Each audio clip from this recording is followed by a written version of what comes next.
Hello there. Welcome to the Maker Manager Money podcast, a podcast about entrepreneurs, solopreneurs, founders, business owners, and business partnerships. From startups to stay-ups, to inspire entrepreneurs to keep going and future entrepreneurs to just start.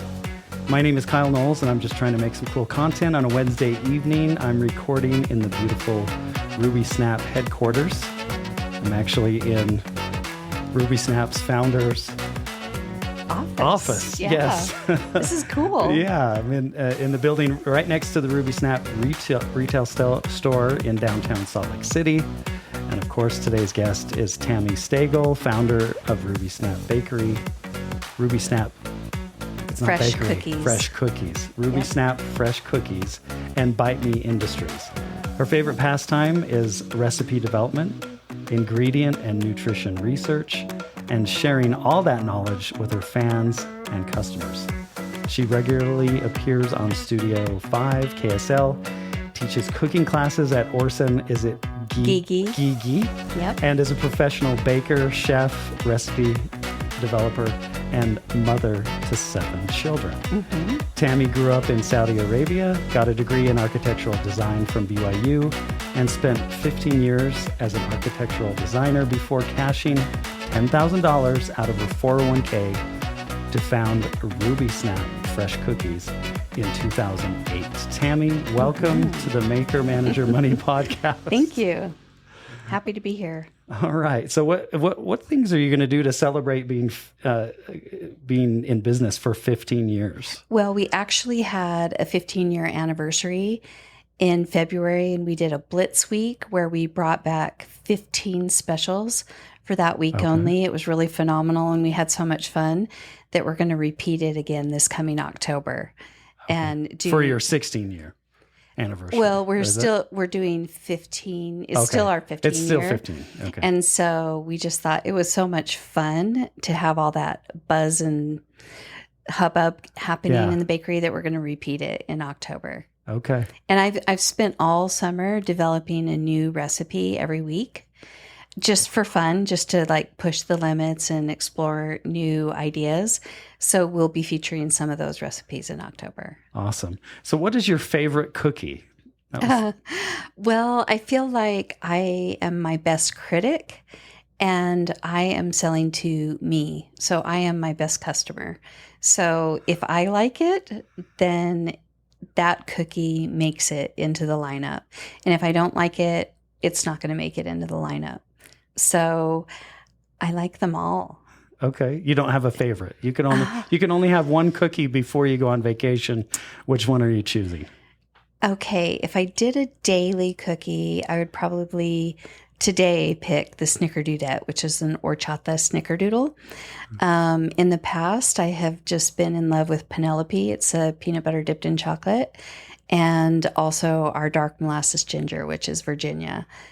Have always been my go-tos, but I've recently, in the last year, converted to the snickerdoodle. It's so good. So that's a daily. Out of our specials, probably Isabella. It is a pumpkin hazelnut, and I soak raisins in a hazelnut liqueur for a year, and they caramelize, and then that goes into the dough, and then they percolate throughout the dough when they bake. And then I put a Frangelico mascarpone on top, which is hazelnut liqueur. That's awesome. So Isabella is probably my favorite. Okay. Just kind of a classic special. All right. I'm going to have to try that one. I did some research and some due diligence and ordered a few. So I've had the peanut butter, and I did like that one a lot. Good. So I'm a big peanut butter fan. I think I ate that every day for about 5 years. That's awesome. So. Yeah, just what were some of the key milestones over the past 15 years? Whether it's employee growth, like hitting, 5 employees or 10 employees or one sales. Of our really big milestones was we grew really big, really fast in 2018. And I realized that bigger isn't better, better is better. And I also realized that I wasn't loving the journey. And I made a promise to myself early on that I would do RubySnap so long as I loved the journey. And I I got to a point where I'm like, wow, I'm not loving the journey. So I better course correct. And that's what I did. And we closed down those 5 stores and we withdrew from 165 states, or excuse me, 165 grocery stores. And myself and my staff were immediately happier within a week. And then about 2 weeks later, COVID was announced. And so that decision alone, like, really protected our business and kept us in a place of strength versus it would have put us in a place of weakness at that period in our history. So I think there's like, that's kind of a good lesson to listen to your gut. So if you're an entrepreneur out there and you're brand new, definitely listen to your gut because it's telling you something and it usually is steering you in the right direction. What were some of the reasons why you weren't enjoying the journey? Because I had to ask myself, are you doing it just to be bigger? Are you doing it just to make more revenue? Like, on paper, it looked fantastic. We were making a couple $1 million more a year. But in reality, I was living on an airplane. I was training employees 6 a.m. to 10 p.m. Monday through Sunday. And I was forfeiting memories with my family for building a business. And so I decided that there's a time and a season for everything. And I felt like at that time in my life, it was stick to the family. And now I'm an empty nester. So now is a better time to grow the company. Nice. I like that answer. So who are you? I am a person who's extremely creative and my head never stops thinking. I am always creating. So long as I'm breathing, I am creating. And I love it more than anything. So I come to work, I work really hard all day. And most of that time is creating generally something or orchestrating or navigating or air traffic controlling decisions. But when I go home, I create more and I create until I go to bed. And I do that for a personal food blog because I want to empower people to feel like they're capable. And that, I feel, is my mission. So my mission at RubySnap is to empower people to have something truly delicious that is well thought out, that is made with wholesome, clean, wonderful ingredients that are free of preservatives and shortenings and yucky stuff that your body can't celebrate. So the idea is like, give your body something it can celebrate eating if you're going to have a treat, but also, I always consider myself the chubby athlete. I mean, I feel like that follows me wherever I go. But so I feel like if I'm going to eat something, I want it to be amazing. Like, life's too short to just have crappy food. So that's how Bite Me Industries was built, because I wanted to show people having awesome food at home isn't hard. You just have to be a little bit thoughtful in your grocery shopping, but it also doesn't take forever. And so I do 60 to 90 second tutorials on how to make something amazing at home. And that was, so the genesis of Bite Me Industries is you wanted an outlet outside of RubySnap to continue creating? Or? Yes, actually, that's the truth, because I felt like I didn't have a cutoff line for RubySnap. So I was just staying at RubySnap until 10 o'clock every night. So I needed to create a hobby or an excuse to leave so that I was happy to come back the next day. Like, instead of getting to a place in my heart where I was resenting it, I was here by choice. So it's not, but I just needed some deviation. So I started Bite Me Industries, and then people just started paying attention, and it kind of grew legs of its own. So that's your personal food blog. Yep. Yeah. Okay. So, I mean, the podcast is called Maker Manager Money, and you've given me all kinds of indications that you're more of a maker than a manager, or you're a dual threat, because obviously you're CEO, founder, running a business. So you started kind of as a maker, then you've had to move into becoming a manager. And then sometimes what I found in interviewing other entrepreneurs, that transition's hard, and then they're not creating as much. But what you did is you established an outlet to go home to that you could then continue more to be a maker. Be more of a maker than a manager. Yes, because here I'm become more of an air traffic controller where I'm navigating things all day long, and more of an administrator. And the thing that made me start RubySnap was that love of creating. And I feel like without creating, I feel like my soul is missing. Yeah. But I'm very methodical. I'm both creative and very structured and organized. So it's kind of a good little match for running a business, because I do care about details and intelligence and tracking information and training and teaching people really well and building a culture that feels congruent to the brand and congruent to, a high level of happiness, which is something that is really important to me. I'm like, this is my life. I get to build it the way I want. So I want to be happy at work. I want to be happy outside of work. And please don't interrupt my happiness. That's a great thing for any founder to ask of their business. Please do not interrupt my happiness. Yeah. It should be a T-shirt or something. Yeah. Yeah. For real. That. Yeah. Okay. Well, so I met your social media manager. Yes. Just a few minutes ago, but you did something with social media in 2020. I think it was during the pandemic.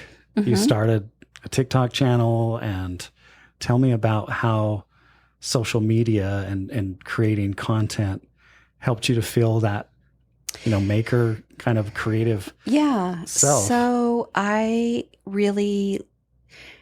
guess if I rewind really far, when I first started RubySnap, I was a one-man band. So I had to figure out how to do graphic design and how to do photography. And again, it's part of the creative process. So anything creative is really attractive to me. Yeah. And I really loved doing the social media because I love sharing my personality, and I love doing the photography. I love it all. But it got to a point where it started feeling a little overwhelming. So recently we added a full-time social media manager, but we tag team really well together, and we brainstorm really well together. And I am still the voice, and most of the time you're still talking to me. If you DM, I'm still talking to you. But it was really hard for me to let go of that. I bet. And early on, there were a lot of things that were hard for me to let go. No matter what it was, like just managing the bakery. I have had a bakery manager for 8 years now, and but I've gotten really good at delegating. I just feel like I'll train you really well. I don't want to micromanage you. I'm going to trust you until you give me a reason not to trust you, and it empowers people to do a really good job, because if you train them well and then you display a high level of trust, then they don't want to let you down. And so if you're an entrepreneur that is struggling with letting go or delegating, like, it's not a bad thing. It just frees you up to grow more and learn something new. Yeah, it seems like it would be very hard to scale if you were still had your hands in everything. Yeah, you can't. It's not possible. Yeah. So talk to me about creating content for RubySnap. And it sounds like, okay, now you've hired someone else to do that for RubySnap, but you're creating all your content for Bite Me Industries, right? Mm-hmm. Yeah. So I'm still doing it. Yeah. Okay. And then how did you learn, I don't know, video editing skills or how to create cool videos? Because I've gone through your feeds on TikTok and Instagram, and they're awesome. So how did you learn that? I don't feel like I ever took the time to actually educate myself on how to edit videos. I do it all on my telephone. I have a little magnetic tripod that I just set up in my kitchen, and I just start doing what I'm doing. And then I downloaded InShot on my phone, and I just edit it right there on InShot. Okay. And you can you can edit out sound, you can dub in sound, you can like phase into new phases of your video. And I'll probably get a little bit more sophisticated as time goes on, but I don't have a lot of extra time, but I do want to share content with people. So usually I'll film it at night when I'm creating dinner or whatever I'm doing, and then edit it in the morning and publish it before I come to work. Nice. And so does InShot allow you to do kind of animation style? Because I know you have different cookies building up on a tray and those kinds of things. Or like stop motion. Stop motion, yeah. Yeah. That sometimes can be like 50 to 150 photos that are shot back to back to back. And then, you can also do that in InShot, or you can do it in Canva. You can do it. There's lots of ways to do it, but InShot was one way that I did it, except for, is that you? That was me. Oh, okay. I think that was my phone.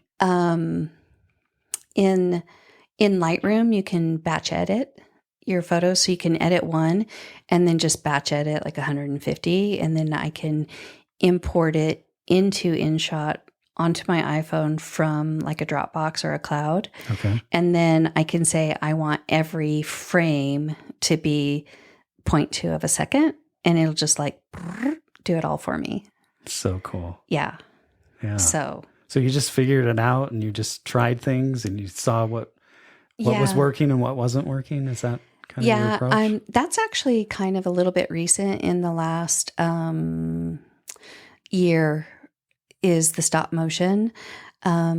And that actually was a gal that used to work here. That was kind of her side hobby since she was a little kid. Okay. And so she's actually the one that really like brought it to RubySnap. And then, so we hired her, and then she decided she wanted to chase a different kind of career. And so I took it over for a while. And then our new social, we call her a curator, has been doing a really good job, like spinning it to her own version of what stop motion looks like. Okay. So what other tools have you used as a founder and business owner that have, you just use every day and you just can't live without? Oh, I love Adobe Illustrator is one of my favorite things that I super love. And I know Canva is kind of kicking Adobe Illustrator to the curb. Sorry, Adobe, because I love you so much. But I use Photoshop daily, like daily. And I just will do like really quick. I never really slowed down to become like a really good photographer, but I feel like I have a good eye for design. And so I will just basically white balance all my photos in Photoshop. I don't really do anything else. Like I rely on the shot just being a good shot with good color, good lighting.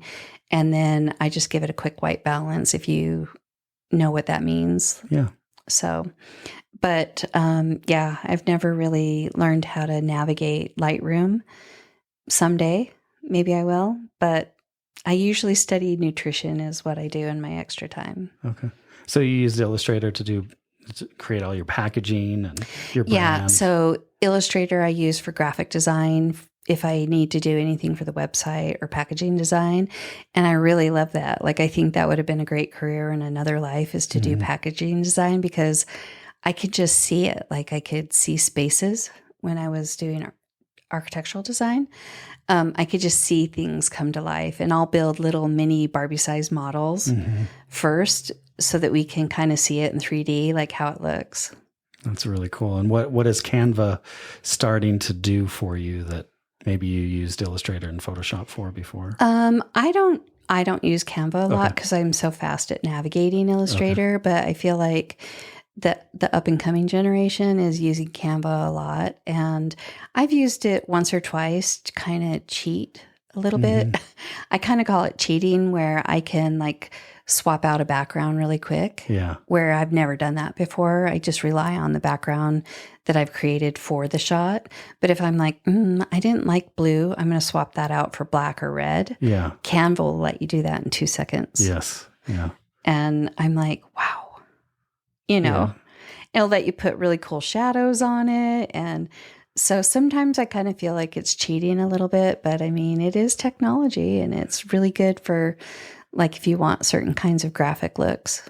Yeah, for sure.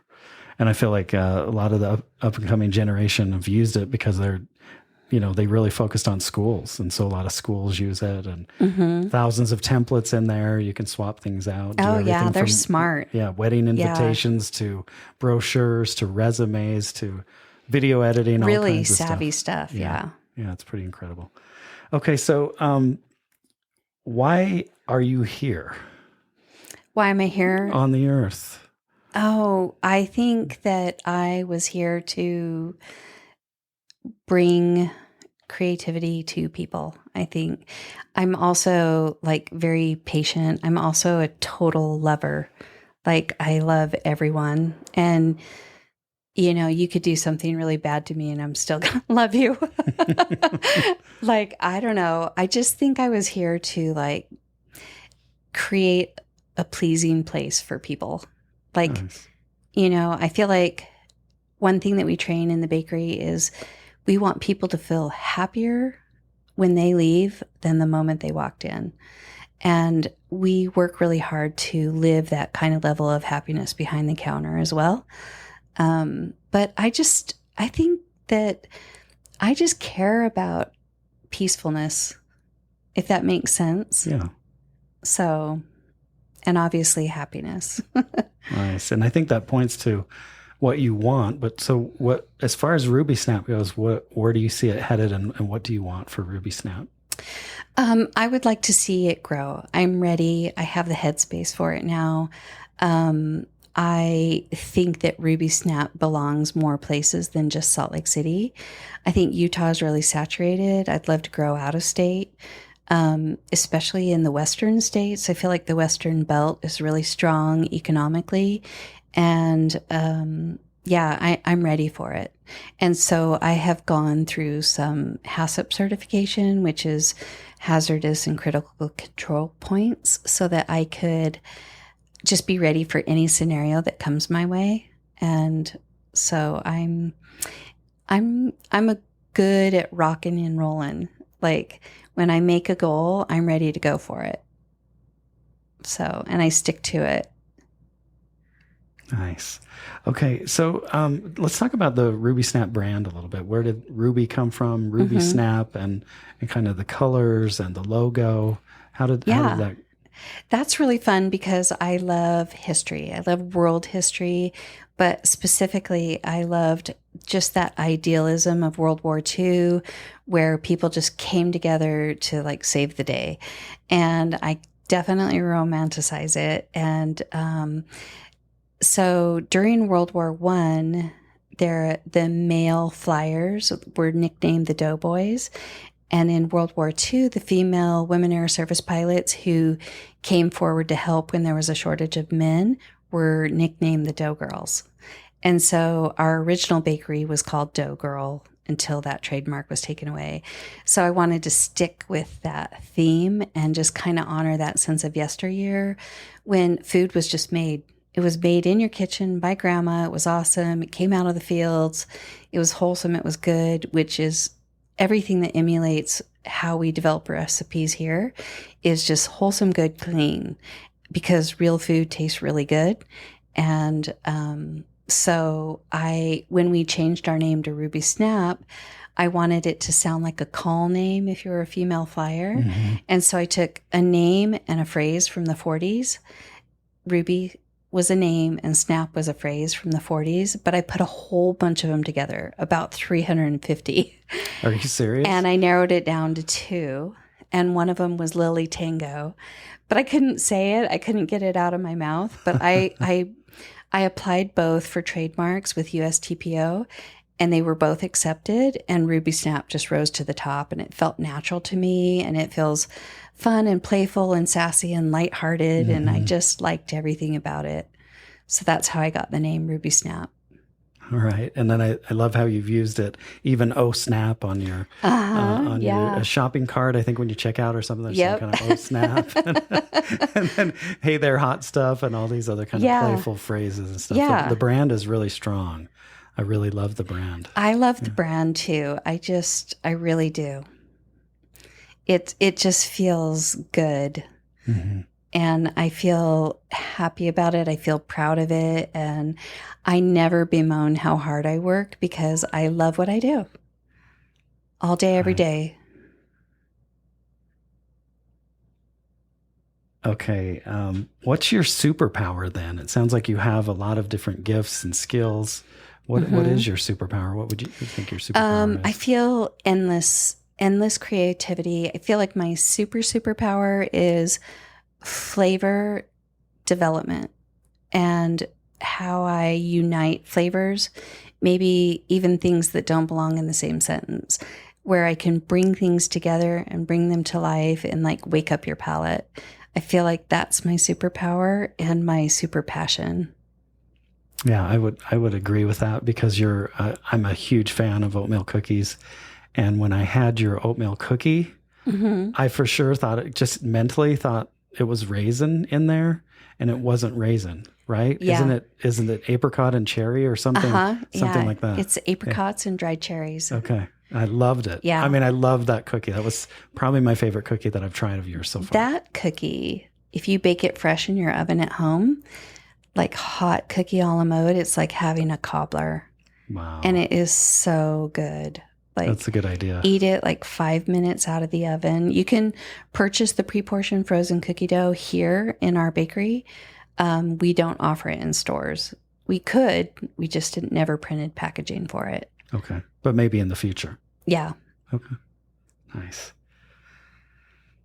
All right. I know you're always cooking at home, but if you go out to eat, oh, gosh. I don't know if you ever do go out to eat, but yeah. What are your go-tos? If I'm going to lunch on a work day, I love Sapa,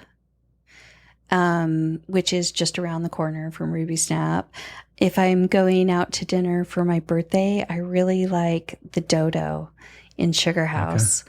Okay. I love sushi, but I feel like nobody else in my family does. So I usually do that in secret on my own. And where do you go for sushi? I used to go to a place called, they closed down and they were by my house. Dang, the name has slipped. I can't remember it right at the moment, but I do like sushi. I love Indian food. I love Himalayan Kitchen. It has really good Indian food. So yeah, I'm a food lover, but we do prefer eating at home. And because of that, I have built out my kitchen and dining room to feel like a restaurant. Okay. Because my husband literally is like, I would rather eat at home. Your cooking is so much better. So it literally feels like you're entering a restaurant. It's is it a booth? Kind of booth style, and these big, huge, giant, oversized lights. And anyway, it's kind of funny, but that's why I built it out that way, because I wanted to feel like I was going out while I was still at home. We're going out, but I'm doing all this work. Right. To cook. Well, we're a good team. Like we cook and clean together, and it makes, more hands makes light work. So yeah. Did any of your children, now you have 7 children, correct?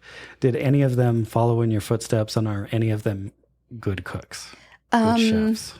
Well, I don't want to offend anybody because you're all awesome. But I definitely have one daughter that is very interested in cooking. That's not what she does for a career, but she's very good at it. And we love to swap and share a lot of recipes together. Nice. Were any of your parents or family entrepreneurs? No. Not at all. In fact, I think my parents thought I was crazy, and I'm kind of the accidental entrepreneur. I never set out to be one. And I think that the best entrepreneurs are built by accident because you're chasing a passion that is, congruent with who you are, rather than chasing the almighty dollar. And if that makes sense, yes. I feel like when you're genuine, like the money just follows. But no, my parents were not entrepreneurs. My dad's an engineer, electrical engineer, And my mom was a stay-at-home mom, and she was a really good cook.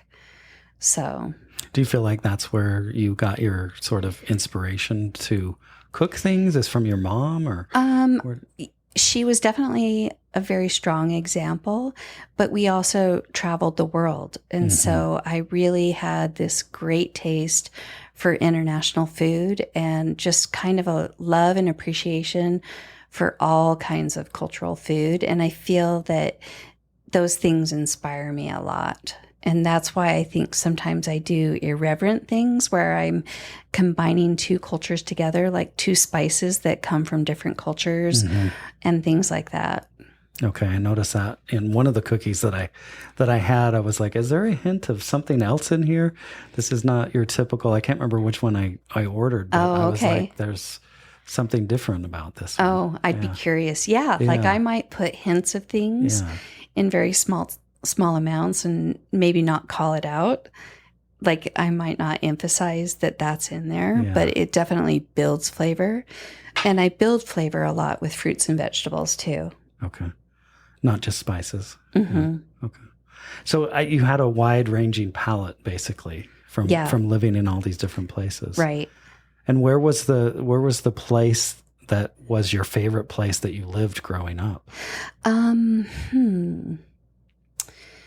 You know, I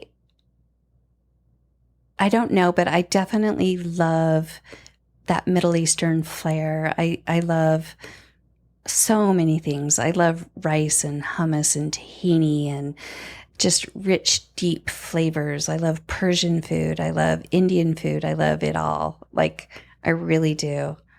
And I feel like there's so many cultures who really reverence food and treat it like a true art. And I don't know if we always do that in America. We're very convenienced. And I love Balinese food. That's probably my all-time favorite, actually, because it's just fresh. And what would that be? Give me an example of a dish. It's probably like they do a lot of like nasi campur is one of my favorite. It's a tempeh dish with a bunch of sambals that surround the tempeh and rice, and it's just amazing. They use like a lot of like fish where they almost like a sardine where it's like mashed down, but it's like a very subtle sub flavor to dishes. But all things fresh, like they got the coconut off the tree that second, roasted it, shredded it, added it to a dish. Wow. Like, they use a lot of pandan leaves, which they make beautiful green crepes and fresh banana crepes and fresh everything. Like they have a dish for breakfast called ayam Berber, which is basically a chicken and rice porridge for breakfast. Like everything they make is just absolutely delicious. But you have to go there to eat that. There's no place in Utah that you can go get any of that. No. Okay. So you have to get on a plane. Yeah. It sounds so good. It's amazing. You just have to get on a plane to go. My favorite place on earth. Wow. Yeah. That's so cool. So did you exhibit any entrepreneurial traits growing up? I don't know if I did or didn't. Did you have a lemonade stand? Did you mow lawns? Did nothing. You go door to door selling magazines? Anything No, like because that? I was always traveling. Okay. I say that I grew up in Saudi Arabia, but the truth is I came here for college and I've been in Utah ever since. So I've been in Utah more than any other place in all of my life. But when I moved here, my parents stayed in Saudi Arabia. And so I would fly back for summers and holidays. And sorry, I don't know where I was going with that. Just entrepreneurial. If you had the chance to be entrepreneurial. Yeah, I really didn't. I was never still enough to do something like that.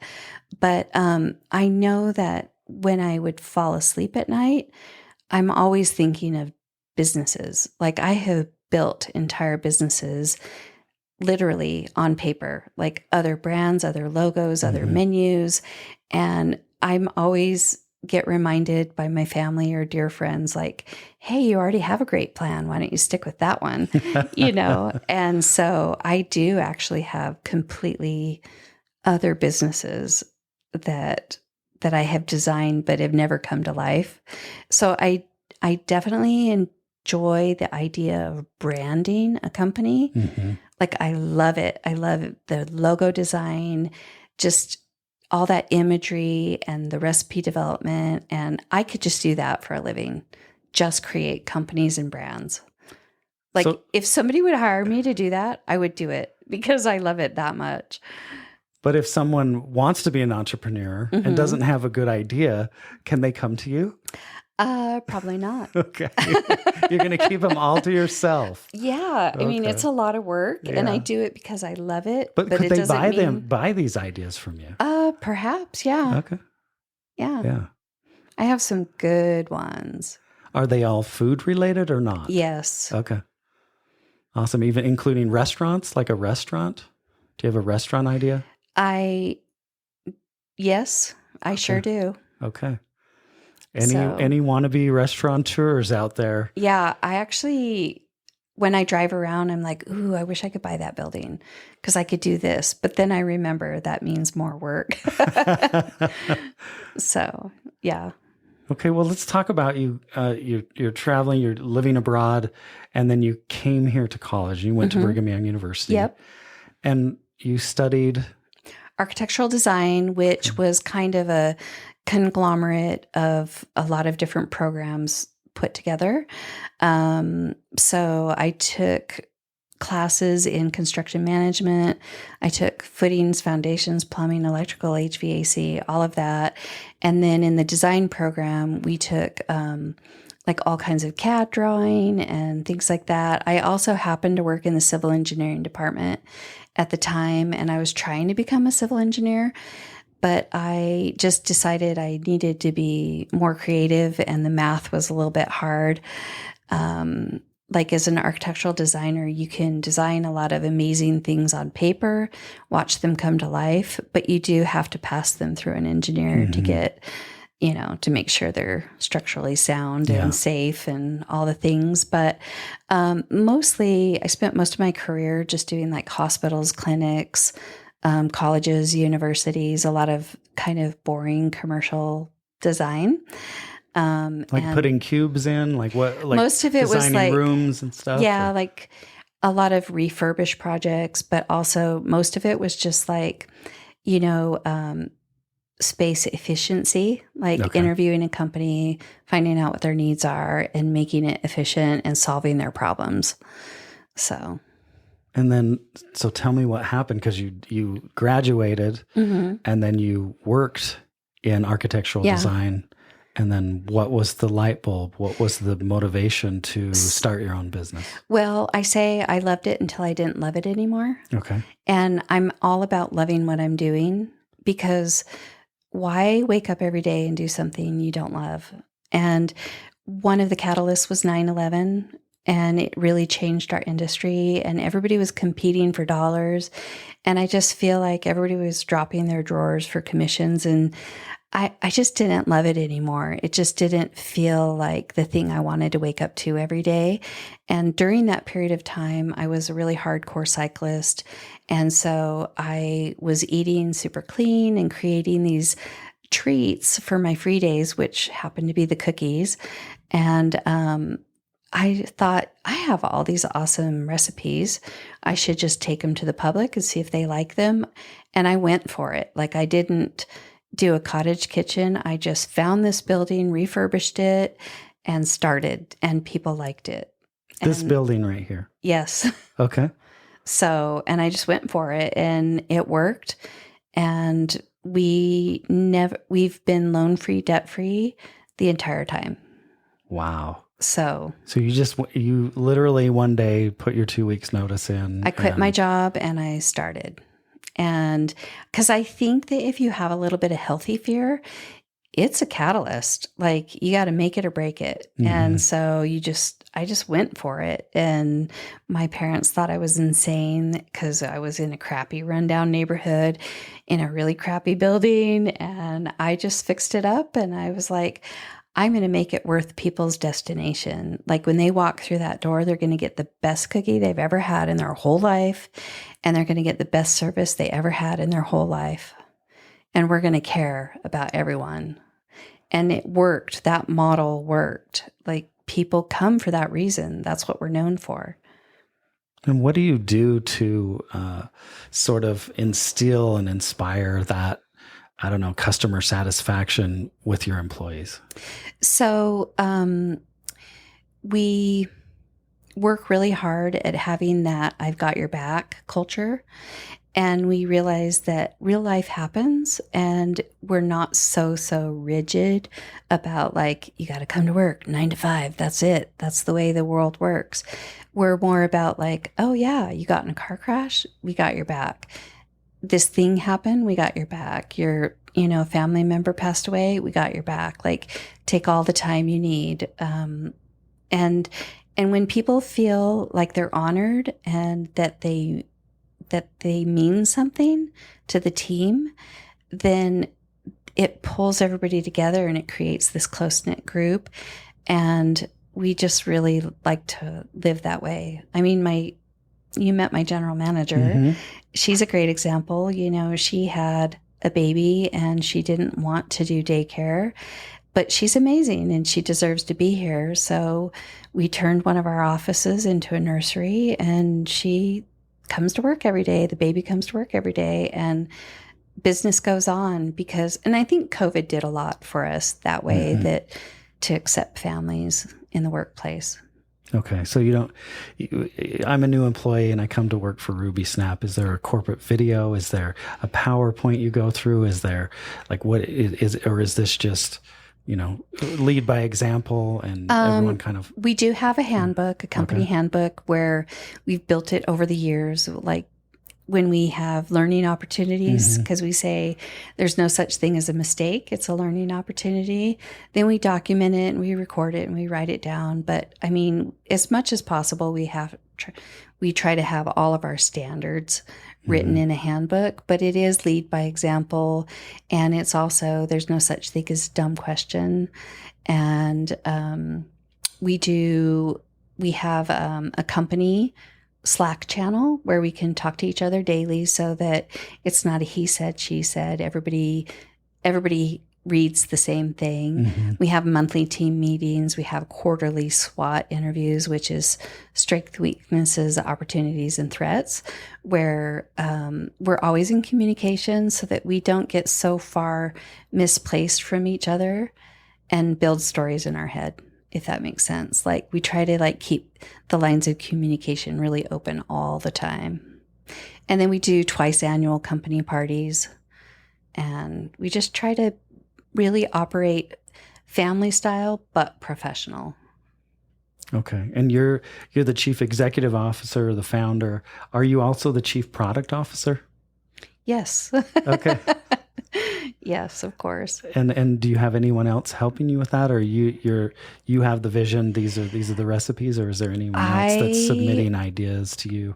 I own it. Okay. I own it 100%. Yeah. And if you give me an idea, it's probably not going to happen because I want it to be my idea. I know that's a little selfish, but I get it. Or it's something that we've already created. It's just been archived. Okay. So I really love that piece so much. Yeah, I can tell. I would never let anybody create a recipe. I would be like, nope, not going to happen. So RubySnap is literally Tami Snap, basically. No, I wouldn't say that because I have an army of amazing people that work here. We have 27 employees and there's no way I could do any of this without them. Sure. I am able to do what I do because of them. And it's definitely a team effort for sure. I get it. But I also understand founders who are that visionary and creator and who are the chief product officer. I understand that. Yes, for sure. Yeah. And I love it. It's what's makes me wake up every day, you know? Like this morning, I woke up so that I could scale a recipe and get it launched for next week. And I like look forward to that. And I write everything in the metric system, and I also write everything in another language so that it's not in English. What's the other language? Spanish. Okay. So. All right. Because you didn't learn the metric system in the United States, did you? It's international. Right. We're the only ones that don't use it. I know. Yeah. And it's easier. Yeah. It's so much easier. It's so much easier. And it's precise, and you don't make mistakes. Yeah. So, but I write them both in metric and imperial. So. Okay. Yeah, I remember growing up here, I think it was junior high or so, they were pushing the metric system, but then it didn't really take off. I don't know what happened. But it's too bad it didn't, but it's way too bad. Even the size of paper, you know how they have A4 and all these different sizes. It's so precise. It so makes sense. And then we're sitting here with 8.5 by 11 inch printer paper. So change is hard, I guess. Sometimes it is hard. In the United States, it's very hard to change here. So, what's something that most people don't know about you? I have no idea. I love the outdoors, but I think everybody knows that. I go to Pilates almost every morning. I played lacrosse in college. In college, I was on the men's tennis club because I kept beating all the women. So they just moved me to the men's club. Okay. I don't know. All right. I know you're out there on social media, so probably a lot of people know a lot about you. I don't think there's any secrets anymore. Okay. So. Nice. What's one thing that you would tell someone who is that decided to put their 2 weeks in and start a company? What's the piece of advice that you would give them? Well, I love already that they put their 2 weeks in, because I think a lot of people start and never put their 2 weeks in, and then they're too afraid to break away. And I think, again, it's that healthy fear versus the debilitating fear. Like, you have to have some piece of fire that pushes you forward. And if you don't have the courage to put in your 2 weeks, you're probably not cut out for it. So, and actually, I have witnessed people who have grown beautiful businesses, but never quit their job. And eventually they quit the business and stay with their job. And so I think just if you love it more than anything, you're probably going to succeed. And I think a lot of people discount the word passion, but that is an ingredient. You need the passion to be an entrepreneur, because it's going to be the hardest thing you've ever done. And you're going to have to work harder than you've ever worked. And you're the end all for every decision. When people don't know what to do, you're it. So. Yeah, the buck stops with you, right? Literally. Mm-hmm. When every little thing happens, it's up to you. Like, we had an earthquake, and do you remember that? Mm-hmm. And our power here was out in all of our buildings for a week. Well, we've got $150,000 worth of pre-portioned frozen cookie dough waiting to go to grocery stores. What do? So we brought in a big, huge, giant generator, and we were also able to power up Fisher Brewery. So, but those are the kinds of problems you have to solve all the time. And it's not if they happen, it's when they happen. You have to be ready to act on your feet at all times.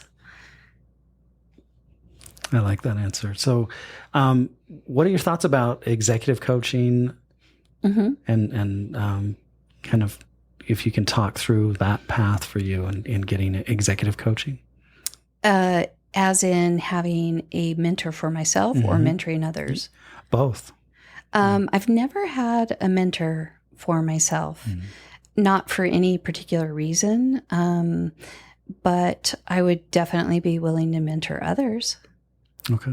Just because I feel that people were good to me on my journey. Other small businesses were good. I could reach out to them, ask questions, and it wasn't taboo. And it wasn't a secretive society of, I can't tell you how we got successful or who our sources are. I felt like people were really generous with me, and that was a good lesson to kind of pay it forward. Nice. What's a book that you recommend the most to people? Gosh.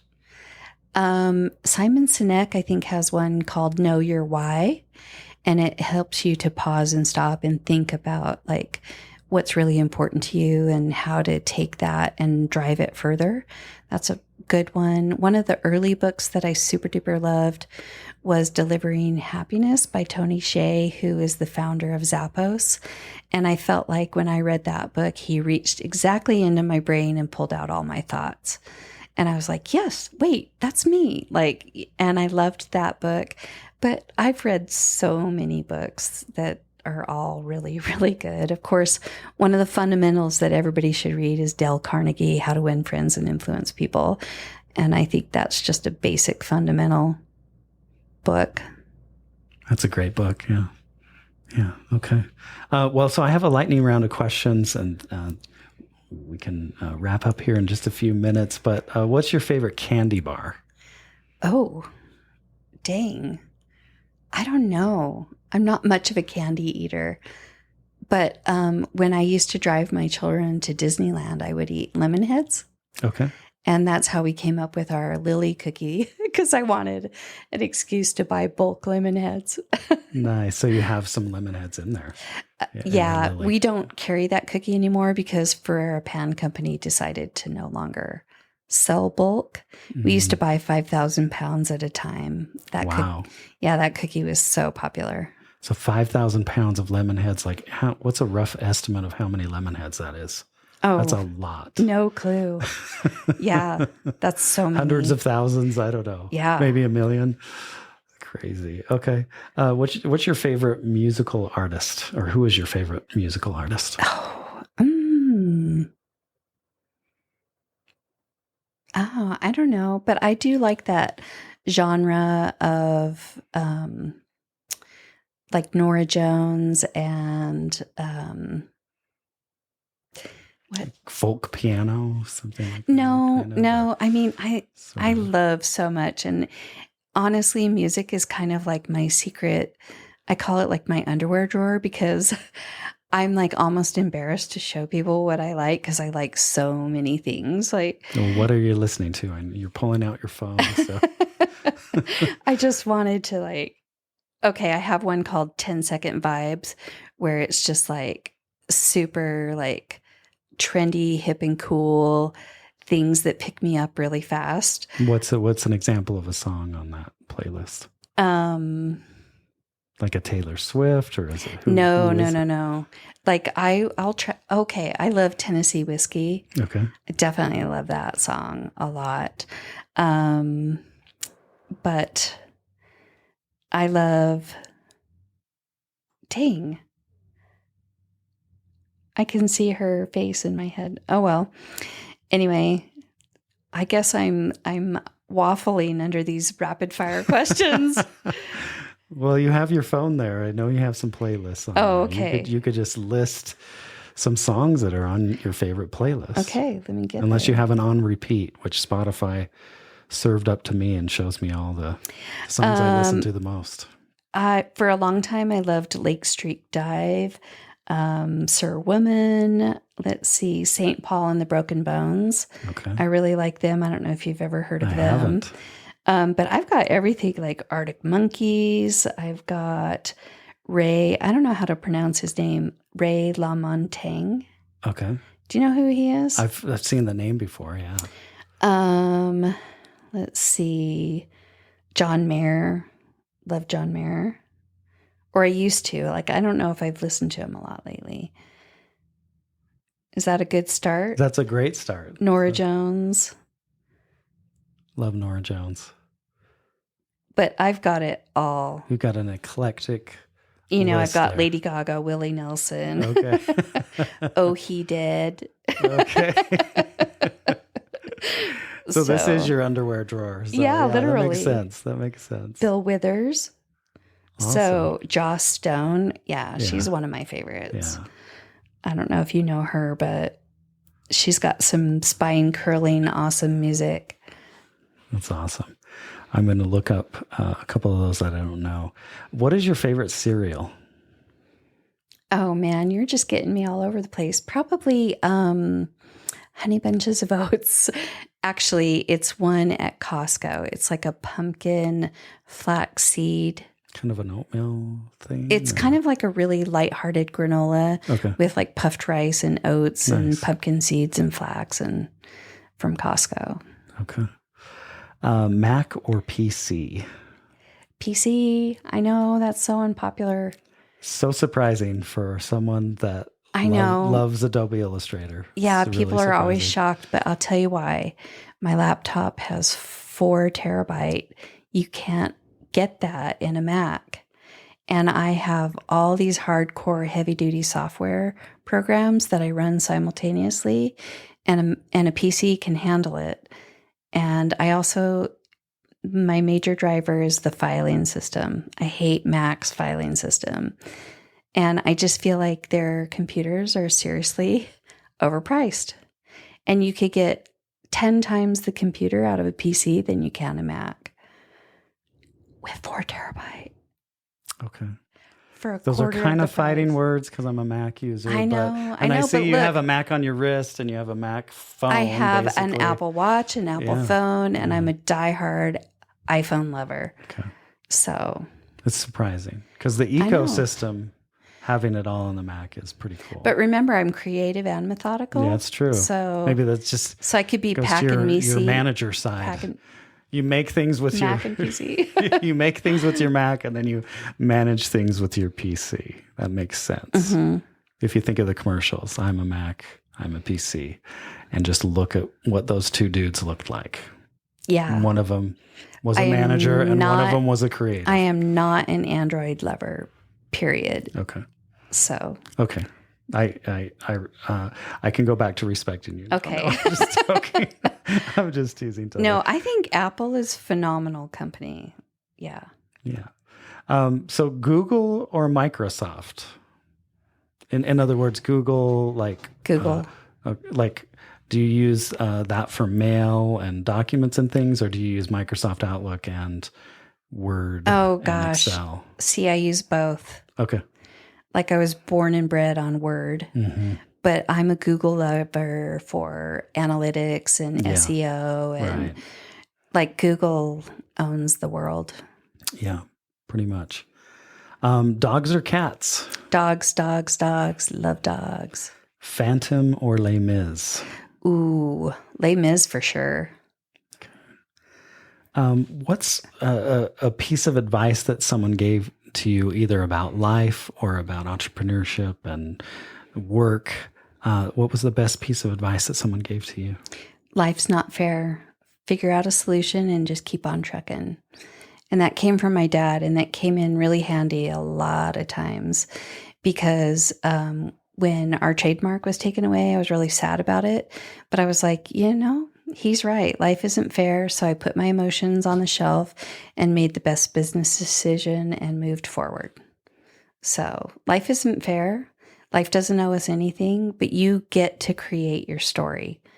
And my biggest pet peeve is being a victim of something. And I'm nobody's victim, and I never will be.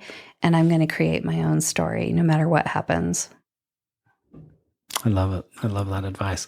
And how long did it take for your, was it your mom that thought you were crazy, or was it your mom and dad who thought you were crazy? Both of them. Okay. They both thought you were crazy. How many years did it take for them to go, oh, there might be something to this? Yeah. Well, my dad still jokes, it'll never work. But I think he's really proud of the fact that it did work right away. Okay. Because I think he was truly thought I was crazy, because I quit my job. I cashed out all my savings, which wasn't very much. It was $10,000. And I didn't have a firm plan, but I think I'm kind of grateful I didn't know everything I needed to know, or I'd have been too chicken to start. I think you just sometimes just have to go for it and just start. And yeah, it's been the best decision ever. Literally changed my life. And I think it's changed a lot of lives of people who work here too. And if you could just go ask our bakery manager, she'll tell you that. Unsolicited, because I feel like we love it. I have some employees that have been here the whole 15 years. Wow. Yeah. That's incredible. I mean, people don't leave. So it's been great, and I'm really grateful for it. And what are some key learnings from being an entrepreneur? I think just patience is a virtue, just don't rush into things. Slow down to do a good job. Slow down to make the right decisions. Slow down to do things well. And then that makes life faster or more efficient. When you pull in the reins and you make a good assessment, a good evaluation, and then you proceed, then you actually are more efficient. So, and that's something we teach internally too. Just slow down. It's going to be fine. Don't stress. It's just cookies. And then when you give people permission to be calm, things go better. I like it. I like it a lot. So thank you so much, Tami, for being so generous with your time. I love doing the RubySnap research, and I had so much fun with that. And I'm probably going to go next door and take some of the oatmeal cookies home. Awesome. So I can try the what did you call it? If you eat them right after. It's like a cobbler. Like a cobbler, so yes. good. And I love cobbler. It's better than a cobbler. And then put some vanilla bean ice cream on it, hot cookie a la mode. Good. I'm gonna do it. So I'm gonna share a bag with you so you can go try it. Oh, well, I'm gonna continue the research. But I loved hearing about your entrepreneurial journey. I loved hearing how you continue that maker kind of mindset outside of work after you've spent most of the day maybe managing. Yeah. And I think your story is so inspiring to me, and I hope it inspires others. But thank you so much for sitting down with me. Thank you. I appreciate it. Thank you so much. Awesome. This is like a Zoom call. I'm always like, what? Thank you. Okay. No, goodbye. thank you. No. See you next time. I know. No, thank you. Peace out. Peace out.